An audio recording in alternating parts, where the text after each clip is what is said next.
My name is Doug Ullman, and I was diagnosed with chondrosarcoma when I was 19. I'm Brock Yetzo, and Doug and I were good friends at the time. We were in college, and we had both played soccer together our entire lives. I didn't really understand very much about cancer. I tried to just treat him like the buddy I always had, talking about soccer and stuff.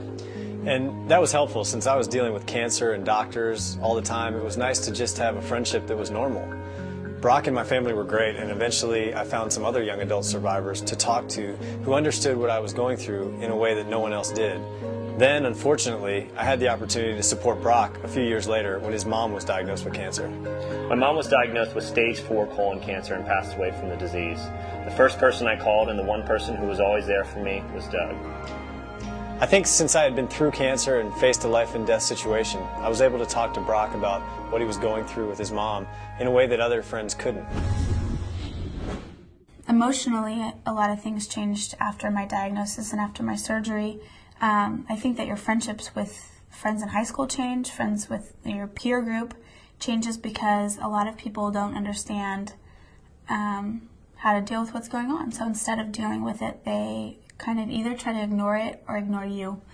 And both of those can be pretty hurtful. You have friends and family that are extremely compassionate around you.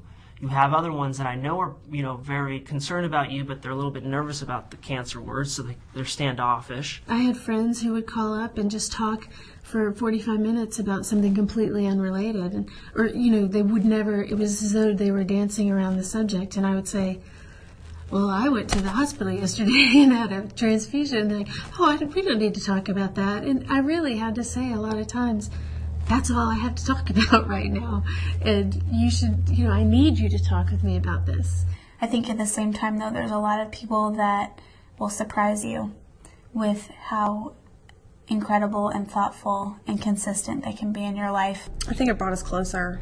I definitely do. I was at 15, I was at that age. I really wasn't getting along with my father and that rebellious stage. And I remember him coming up before they formally diagnosed me, and they said, we think this might be what it is. He sat on my bed and he was like, no matter what, we'll get through this. As things sort of went along, I started realizing that, I was 26 years old and I was sort of following her as though I were 12 again. I thought, I can't do this. And so I literally had to sit her down one night and I said, Mom, there's no one I want on my side more than you during this whole event. I said, but you have to let me do this.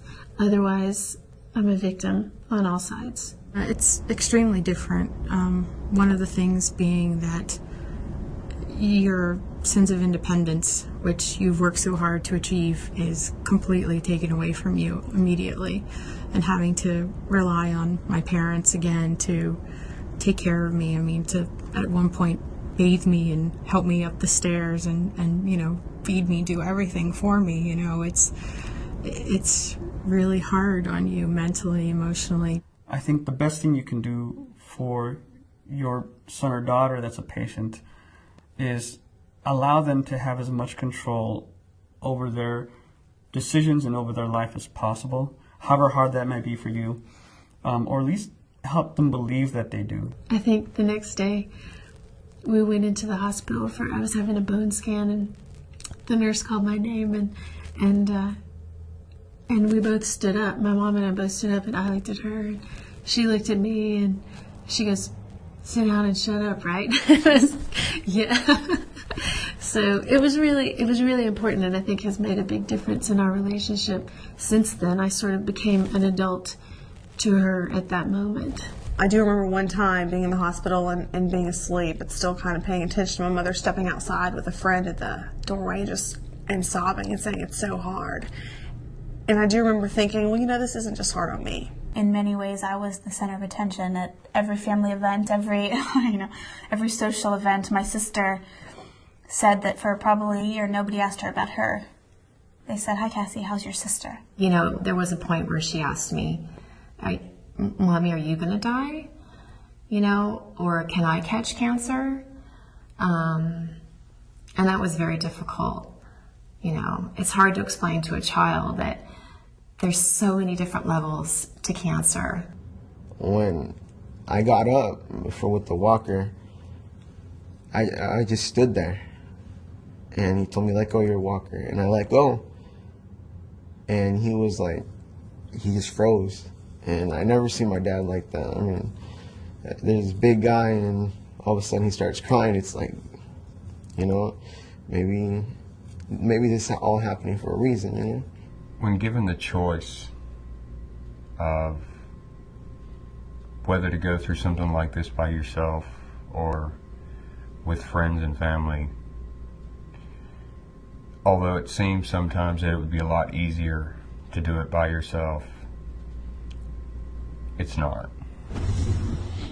A lot of people say that you find out who your true friends are when you're diagnosed with cancer. That might be true to some degree, but I think as a young adult, our friends don't always know how to relate to someone with cancer, and so they just go away for a while or pretend like nothing's happening. Some of my friends disappeared when my mom was sick, but now we're close again, and I don't blame them for not knowing what to say during that time. I'm grateful, though, for Doug because he wasn't afraid of talking about it and supporting me. If you're dealing with a diagnosis, try to maintain some normalcy and stay close with your friends and family. But also try to find other survivors who can relate to what you're going through. Be honest about your feelings and tell people what you need.